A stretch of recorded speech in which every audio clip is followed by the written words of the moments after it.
This episode of the Tony Robbins podcast is brought to you by Tony Robbins Results Coaching. Are you ready to experience an extraordinary quality of life?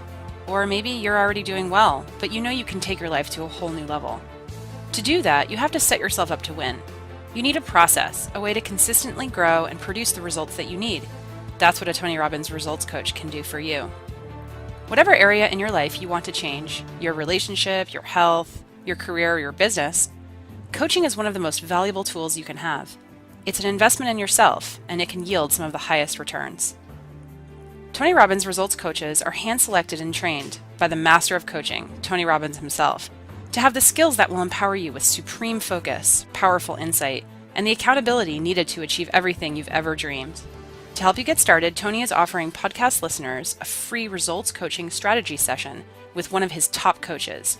It's a $200 value, and you're getting it for free. Visit TonyRobbins.com/results. Schedule that free session today.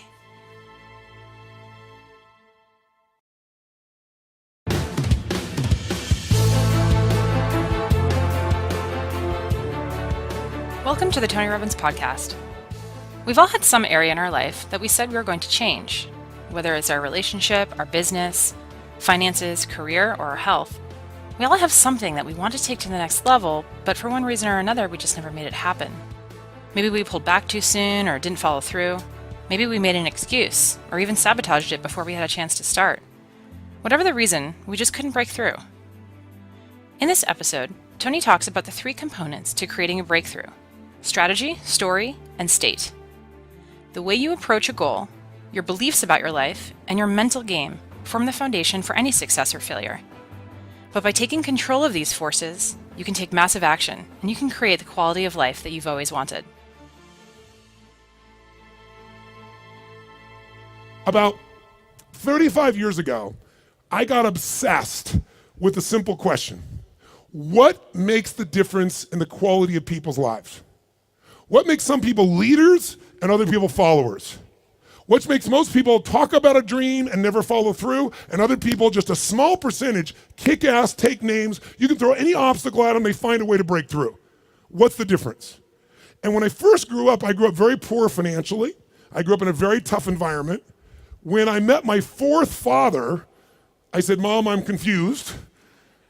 I was confused because I always loved people, just my nature.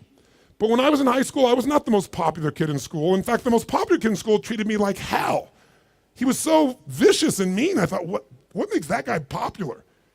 So it made me obsessed to want to know why people's lives turn out so differently. And my first answer, growing up poor with no great role models, was, well, some people are just lucky. They grew up in a family where everybody loves each other and they stay together. You know, some people are lucky. They grew up in a family and everybody's educated, and so they work hard to educate their kids. Or some people are lucky. They grew up in a family with lots of money, so they have resources to travel and learn and expand and do whatever they want.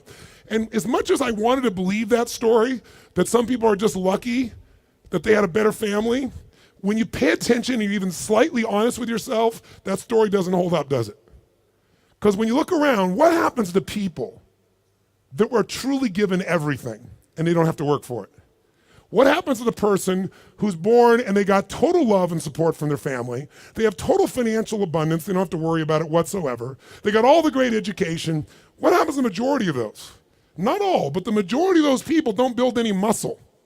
They're not hungry because everything was given to them, so they don't have any hunger that could give them drive. Which, if you ask me, Tony, what's the single most important key to success above anything else? It's not talent, it's not skill, it's hunger. If you get enough hunger going in you for an answer, you'll find the answer. If you get a hunger enough inside of you that says, I gotta take things to a next level, I gotta achieve, I gotta make a difference, I gotta expand, you will find the answer.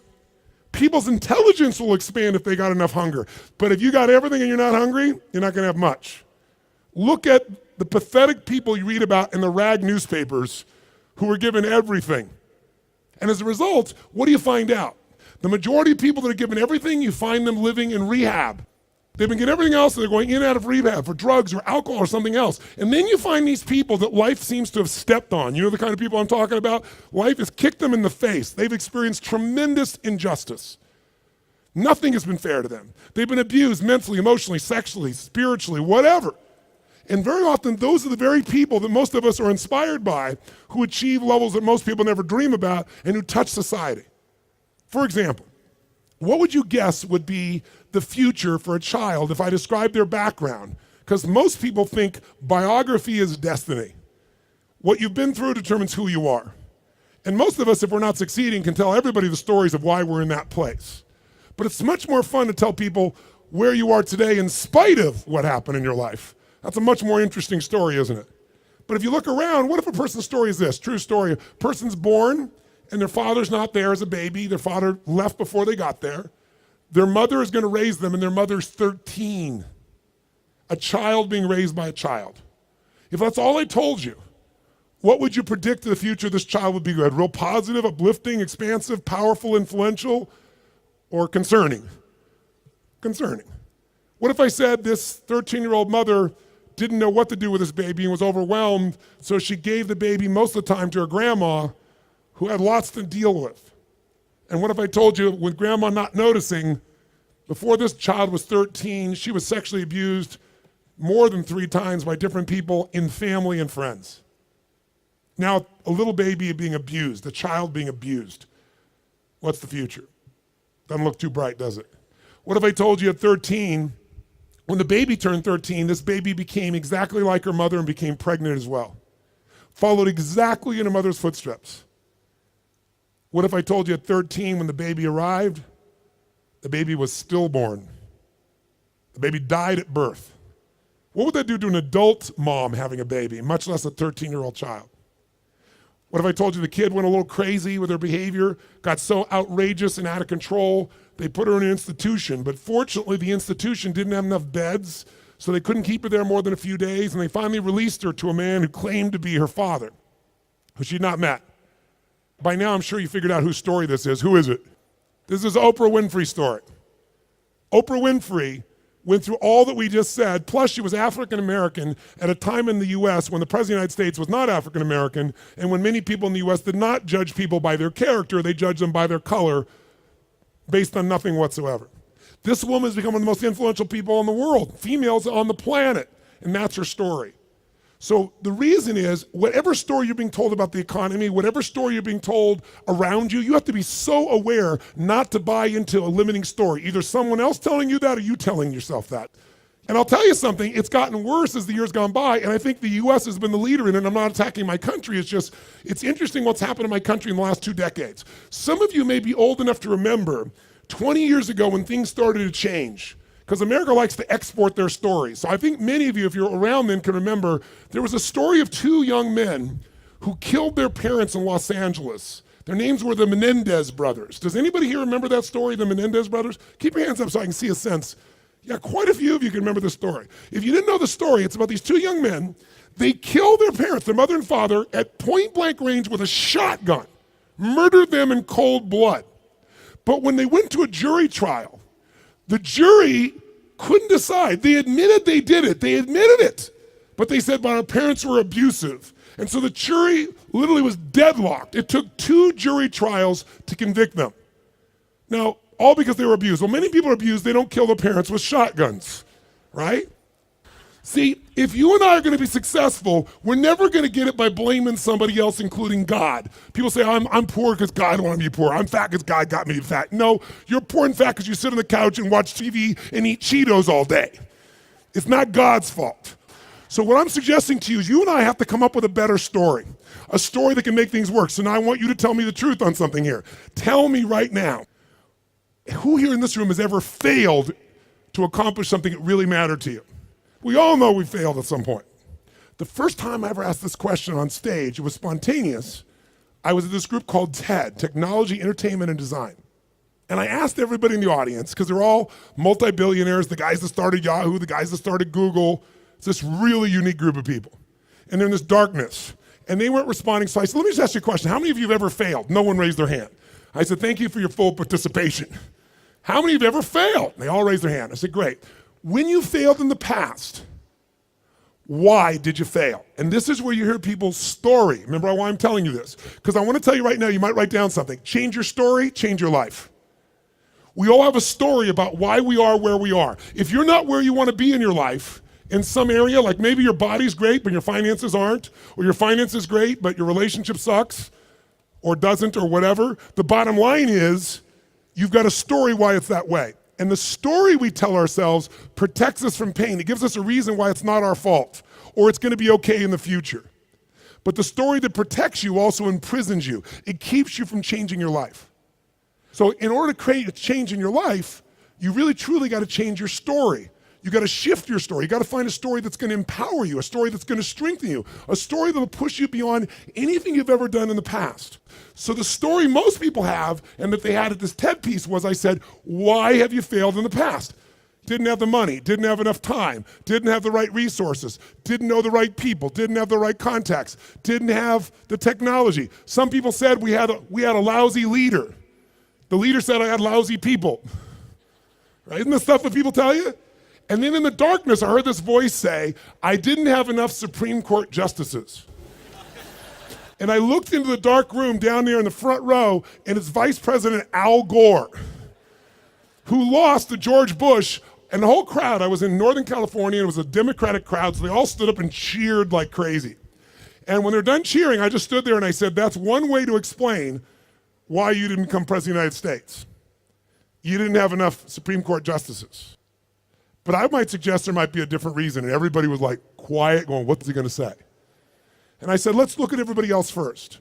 Those of you who told me you don't have the money, you don't have the time, you don't have the education, you didn't have the right people, didn't have the right skills, didn't have the right technology, you didn't have the right Supreme Court justices, or enough of them. I would submit to you, you've all told me the reason you failed is you didn't have the resources. Time is a resource, money is a resource, technology is a resource, knowing the right people is a resource. And I said to the audience, here's my experience working with the most successful people on the face of the planet, athletes, presidents of the United States, multi-billionaires. Here's what I know from them. Resources are never the real problem. A lack of resourcefulness is the real problem. I'll say it again. Lacking the resources is not the problem. Lacking resourcefulness is the real problem. What I mean by that is very simple. The ultimate resource is human emotion. What starts wars? Is it logic? Hell no, it's emotion. What makes you get married or get divorced? It's emotion. What will make you stay up all night, work to build your business? Emotion. What will make you give up? Emotion. If you don't master your emotion, if you don't become resourceful, then you're gonna think the problem is resources. Because I'm here to tell you, every great person I know didn't have the resources, but they got them because they're resourceful. And what that means is, if you're creative enough, creativity is an emotional resource, can you find an answer to the problem, yes or no? If you're determined enough, can you find the money that you don't have, can you find it, yes or no? If you care enough and get other people to care with you, can you get them to help you, yes or no? If you are bold enough, if you're strong enough, if you're disciplined enough, can you get yourself to do things other people cannot find a way to do, yes or no? See, the ultimate resource is resourcefulness. And I tell you that, my friends, because I grew up with no resources, but I became very resourceful, and that's why I have the privilege to be with you today. And I said, so are you, Mr. Vice President? I watched you speak last night, and the previous night he'd spoken to this who's who crowd, and he had spoken on the inconvenient truth. And it was the first time he did that speech that they made into a movie. And he was so passionate. And you never saw him passionate, but he was passionate. He grabbed everybody. People liked him, people didn't like him. I said, listen, let me tell you something. You said you didn't have enough Supreme Court justices? Here's the truth. I watched the debate with you and Bush. I wanted to vote for you, but I couldn't. There wasn't any energy. There was just ego there. I said, I watched those debates. I said, if the guy that was up here last night was the guy in those debates, you wouldn't need the Supreme Court justices. And the whole crowd went berserk. They started clapping, standing ovation, and he came over and gave me a little high five and said, you're right. And we became good friends out of it. And people came to me afterwards, the guys from Kleiner Perkins, multi-billionaires, they took me to dinner and they go, we've all been thinking that. No one would ever say that. How could you say that publicly? I said, because it's the truth. They go, yeah, but no one said it. And guess what? The truth is, I don't care where you are today. I don't care if you're totally broke and getting here was a huge stretch for you. If you can find the hunger inside of you and you can remember, I don't need resources, I need resourcefulness, that'll get me the resources, then anything you dream about you can make real. But the minute you forget that and you come up with a story that goes, I don't have the money, I don't have the time, I can't do it, it's too far away, that's what's gonna kill you. Change your story, change your life. And we all have a story because we're afraid, all of us, to fail. We're afraid to not look good. We're afraid to be disappointed. We're afraid to get our hopes up. But the only way that you get courage means you're afraid, but you do it anyway. It's not courage if you're not scared. And so there's going to be people talking here the next few days or today that they're going to give you some great strategies. Whether you do it or not is not going to be based on your ability. What you're capable of is amazing. What most people will do is disappointing. And it has nothing to do with the content of what needs to be done. It's everything to do with the mastery of your own states. So here's what I believe. My passion is not just get up and talk. My passion is get people to rewire themselves. So how many of you came here not just for information? How many came here for some breakthroughs? A breakthrough means a new quality of life where things that were impossible are possible. Who's with me on this? Say aye. So let me give you 3 keys to a breakthrough. Any one of these 3 can give you a breakthrough, but if you do all 3 of these, you're gonna have an extraordinary breakthrough. So let's start with something so simplistic that none of us would be emotionally attached to it, and we all know it's true. And let's take a symbol in society. All over the Western world, including Australia, and you guys are a bit better than America, but not by a whole lot. What's happened to societies, Western societies, in terms of their health and fitness? Now, I don't know the current numbers here in Australia, but I'll tell you how bad it is in the US. I know you're slightly better than this. 1/3 of Americans are obese now. 1/3. Literally 60% of Americans are overweight. Now, I want to ask you a question. Is that because the strategies required to losing weight are so complex that it's just completely overwhelming? Is that why? Yes or no? No. However, if you have the wrong strategy, you're guaranteed failure, even if you're motivated and driven and excited. Is that fair to say? Like, I can remember a few years ago when on the cover of Time magazine was a diet called the Atkins diet. And it said, I don't remember the exact number, I think it was 13% of Americans, the largest number ever, were all on this diet. Now, if you knew anybody who was on the Atkins diet, of course you'd lose weight. First, the number of calories you took came down, but second of all, you ate such an acidic diet that you literally had to pee on a stick so you wouldn't go into acidosis. And if you ever smelled the breath of someone on that diet, you wanted to stay as far away as you humanly could be. Now, that's not too hard to figure out, that if I got to pee in a stick so I don't go into acidosis and my breath is this bad, this may not be a sustainable approach to losing weight. But everybody did it. So if you have the wrong strategy, it's not going to work. So let me give you 3 things in reverse order of importance, okay? Reverse order, least important first. If you want a breakthrough, one of the things that give you a breakthrough is a strategy. A new strategy could change everything. Does that make sense? A new way to do something. If you come up with the right strategy, it could save you a decade. It could save you 5 years. And one reason to come to a seminar like this, in my opinion, is to gather up as many strategies as you can. And what I want to do in just this short little time I have with you is see if I can give you some strategies that'll give you breakthroughs in whatever you want to go after. Some real quick strategies that really work. What is a strategy? It's a specific way to do something that if you do it that way, you get the result every time. Let's think about a strategy like a recipe. If you know someone's recipe and they took 25 years to figure out how to make the perfect chocolate cake, and you're not a baker, but you got their strategy, you got their recipe, how often can you get the same quality of chocolate cake if you follow their recipe, if you follow their strategy? How often will it work? How many times? Every single time. That's the beauty of a strategy. So there's going to be a lot of strategies available to you here during this course. I'd be listening and find the strategies that appeal to you most. But I'd submit something to you, my friends. I'm a strategist. I'm a business and life strategist. I'm always finding the little thing that'll change it all. I'm obsessed by it. And I filled up my events with them. But I know something about strategies. You can give someone the perfect strategy, and they can still not do it. They can even know it's the right strategy and still not follow through. That's why the problem in our society is not a lack of strategies. If I said to you right now, okay, we got to lose weight, and we're in downtown Brisbane, and we were to walk 10 blocks, how many places would we pass within 10 blocks that could help you to lose weight, for example, or get fit or get strong? How many? In fact, you don't even have to get up out of this building to learn how to lose weight, because today, God forbid you were going to get up and walk, you could just pull out your iPhone or your iPad or whatever phone you have, and you could download 10 books right now that you'll never read, right? On how to do it. Maybe you'll start reading the first one, and then you'll get a little text. Oh, what's the text say? And you won't read the rest of the chapter. How many trainers are there in the Brisbane area that could get you fit and strong? Are there plenty, yes or no? Yes. So Is it a strategy problem, do you think? No. So don't get me wrong, I believe strategy is invaluable, but strategy without the next two is basically worthless in my experience. You know what to do, but you don't do what you know. But the right strategy versus the wrong strategy is critical, and why don't you make a note of this, really important. You have to do the right thing at the right time. I'll give you an example in my country. Buying a house, right thing to do. In my country, 2007, wrong time.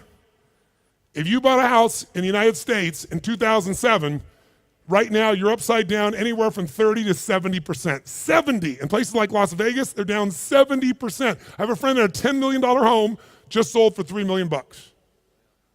That's why, my friends, I'm a student of seasons. That's why you have to understand and become so incredibly bright and aware as to what's really going on. So when someone tells you the strategy, you go, is that really right now? Because they'll show you a strategy that worked. The question is it working now? You want someone who's done it and is doing it.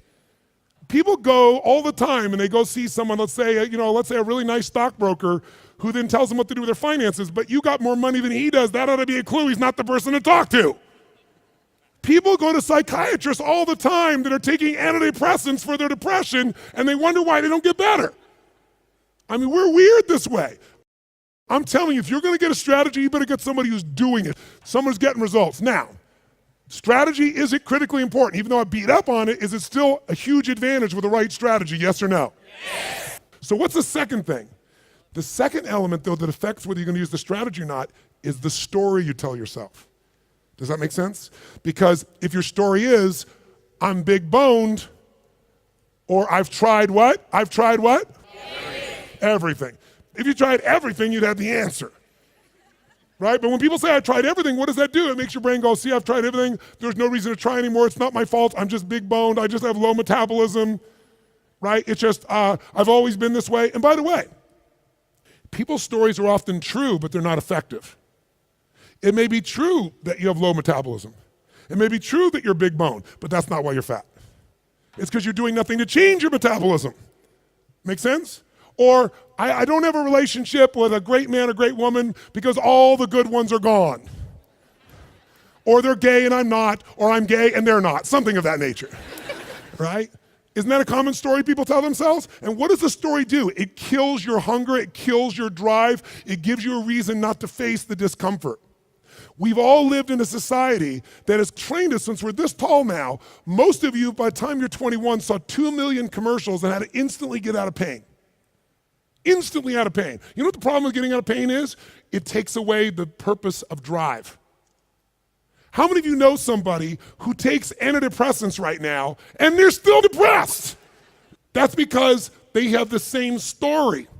Even though they changed their biochemistry, the same story brings them to that lousy place.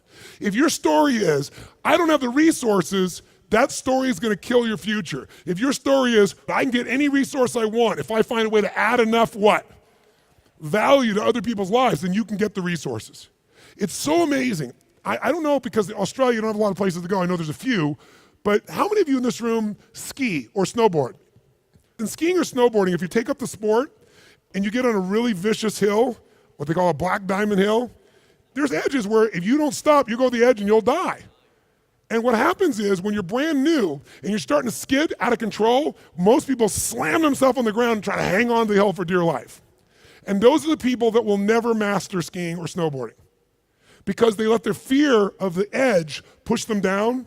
The person that goes, I'm gonna dig in, I'm gonna work even harder, I'm gonna carve. It's scary as hell, but I'm gonna stay with it. They learn to carve. Those are the people that have skiing or snowboarding be something they love for the rest of their life. Your story is everything, my friends. And by the way, I'm not lecturing you. I'm sharing with you because I've learned by my own stupidity. That's the only reason I can share this. But you change that story, you'll change your life. Give up the story that limits you. It may even be true. You may have ADD. You may have been abused as a child. It may be true. But that story is not why you don't have great relationships or a great business now. You don't have great relationships or a great business now because you're so afraid of trying and failing, you keep telling that story instead of taking action. Third key, the most important key. Because by the way, if you come to somebody and they go, well, I'm big bone, and you go, that's just your story. They're going, I'll show you a story, I'll beat you to a pulp. We have to do this to ourselves. But if you are gonna help someone change, including yourself, you need the third element, it's the most important element, and that is you need the right state. State, or Australians call state. State. If you're gonna have the right state, then what you have to understand is your state determines how you think and feel, right? How many of you in this room can remember a time when you got really angry at somebody? Did you ever notice when you're really angry at somebody, suddenly you remember everything they've ever done? Because when you go in that angry state, it makes you take the parts of your brain that relate to a story that supports that state. On the opposite, how many of you in this room can remember a time in your life when you fell head over heels in love with someone out of your mind? How many can remember a time like that? Say I. It's been a long time for some of you. Is that all make the sound of head over heels in love. Go ahead, make the sound. Is that short-lived for you? Let's try this. Ever been so head over heels in love you couldn't stop thinking about the person, you wanted to make love to them every moment, you're just dreaming of them, you felt them wanting you, you wanted them, you're out of your mind. Make that sound. What does that sound like? Go ahead. Much better, much better. See, in the beginning of a relationship, when you love somebody, what will you do for them when you love somebody? What will you do? Anything. If they say, would you take out the trash? You go, take out the trash. Right? But after 7 weeks, 7 months, or 7 years, or 70 years, somewhere in that range, something clicks different in you and they go, could you take out the trash? You go, what do I look like, your janitor?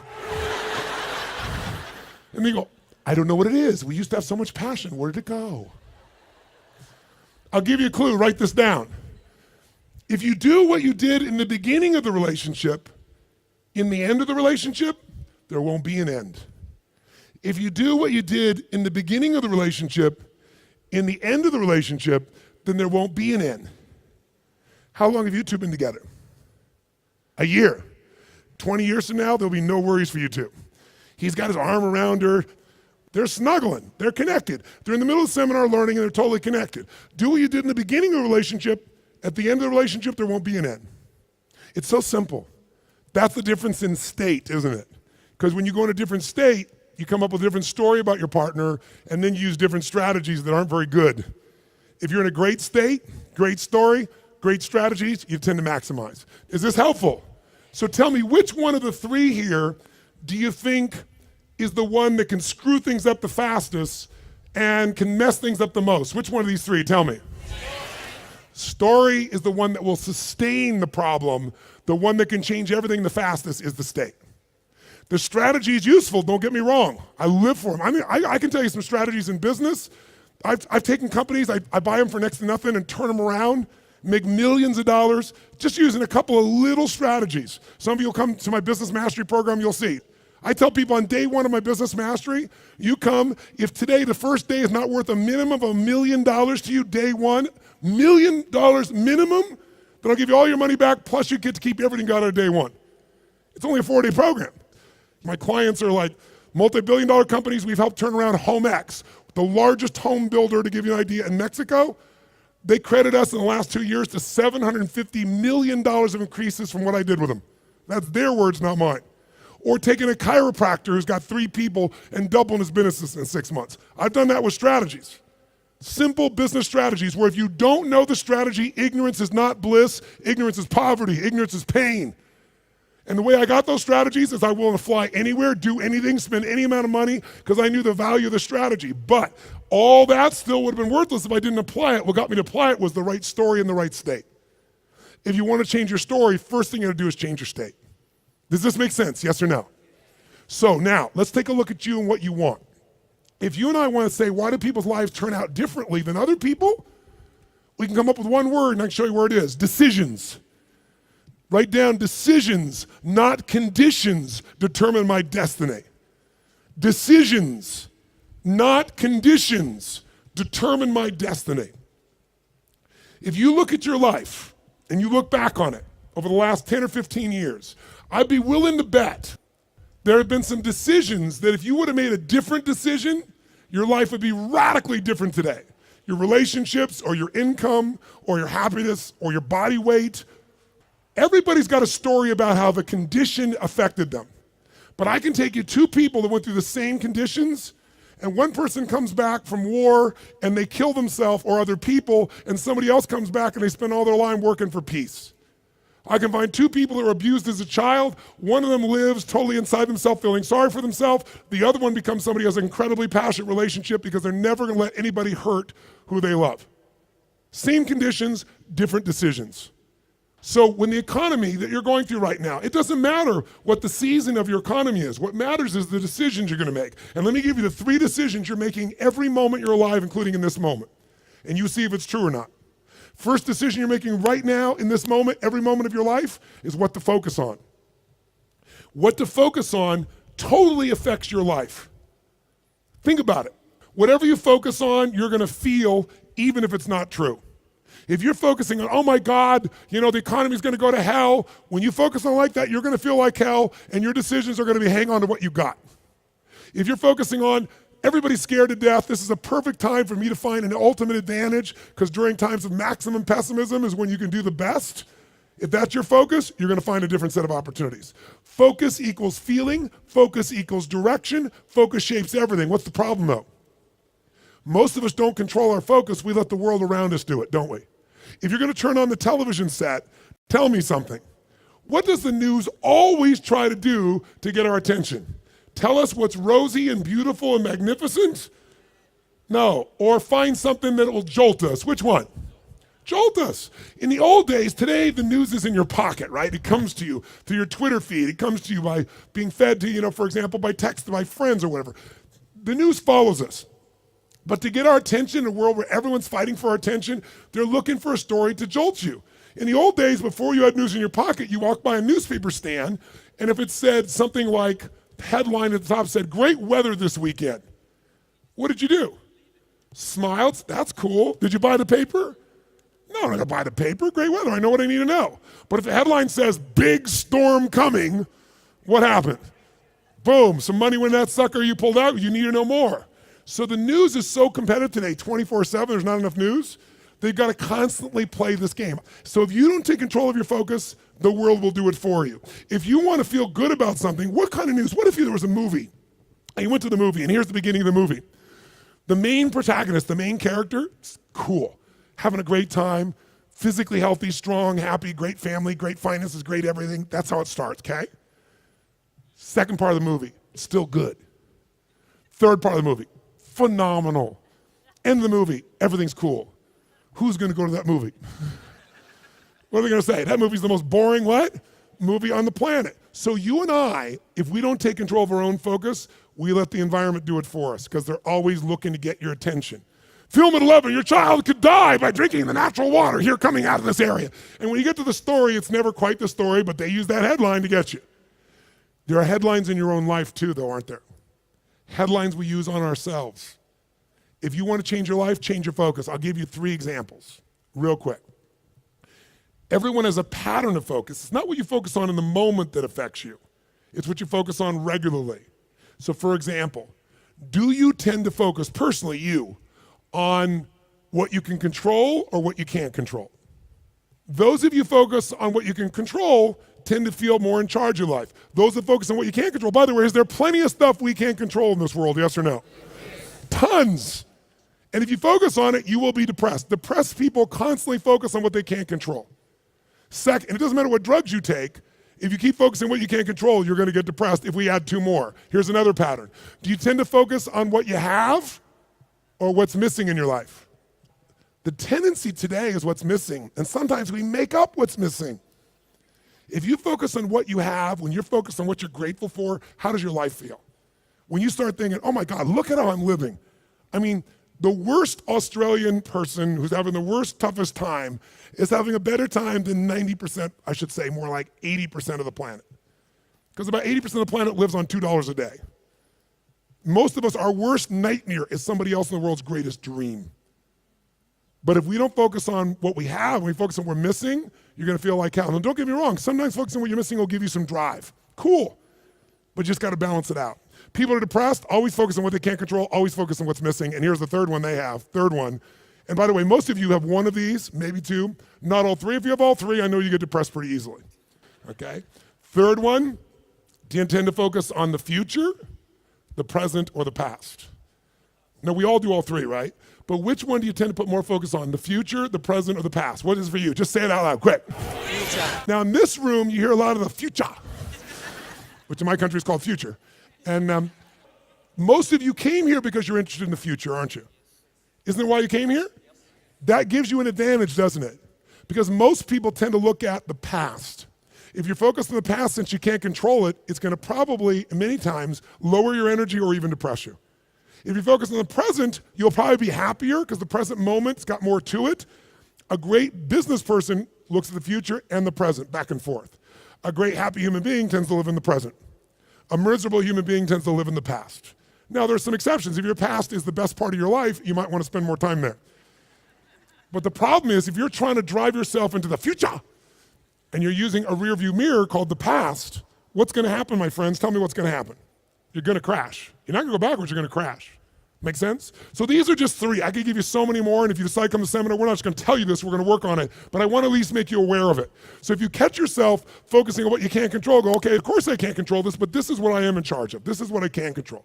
I'm missing this, that may be true, but here's what I do have. That will shift your state, which will then allow you to come up with a better what? Story, which will then get you to possibly be able to use a better strategy. Here's the second decision you're making right now as you're sitting here. Second decision, as soon as you focus on something, you now have to give it a meaning. What does this mean? What does this mean? So for example, is this problem in your life a problem? Is it God punishing you?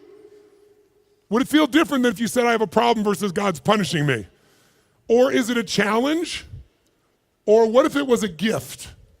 What if this problem was truly a gift? Would it change how you felt, the state you're in, the strategy you would find, versus if you thought this was a curse? You better believe it. And every moment we're making decisions, once we focus on something, on what it means. Were you just humiliating me? Were you teasing me? Were you challenging me? Whichever one you come up with is going to change a very different relationship between you and I. And it's all what you make up in your head, the meaning you give it. Is this the end or the beginning? If you think this is the end of a relationship, are you going to treat the person the same way as if you think it's the beginning of a relationship? Yes or no? If you think this is the end of your career, the end of opportunities to invest versus the beginning of them, then your whole experience is different. If your economy really were to take a huge explosion and take a huge drop down, it would be one of the greatest opportunities of your life. The fact that it's no longer growing geometrically is an advantage to you, if you understand that. Because by the way, you make more money when things burn down than when they grow because they burn down faster. Takes years to build the towers in New York, burn them down in a couple hours. And if you're smart, you can know how to do well no matter what the economy is doing. That's really the skill set you got to master. But none of that will you get to unless you can come up with an empowering meaning from the situation.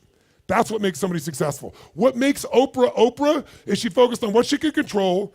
Oprah focused on what was possible, what was in the future, and how she could do something right now to make it happen. Oprah mastered meaning. She didn't say, I'm African American, I'm poor and I'm broke and I have no resources. She goes, I'm a tower of power and I'm gonna find the way to make this world change.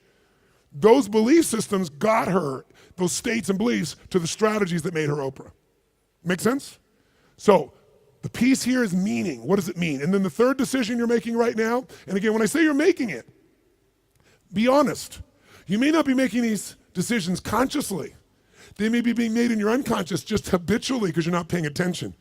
That's why you and I want to change our life. We got to wake up. So we decide what we focus on, we decide what things mean, and then the third decision, we decide what to do. What to do.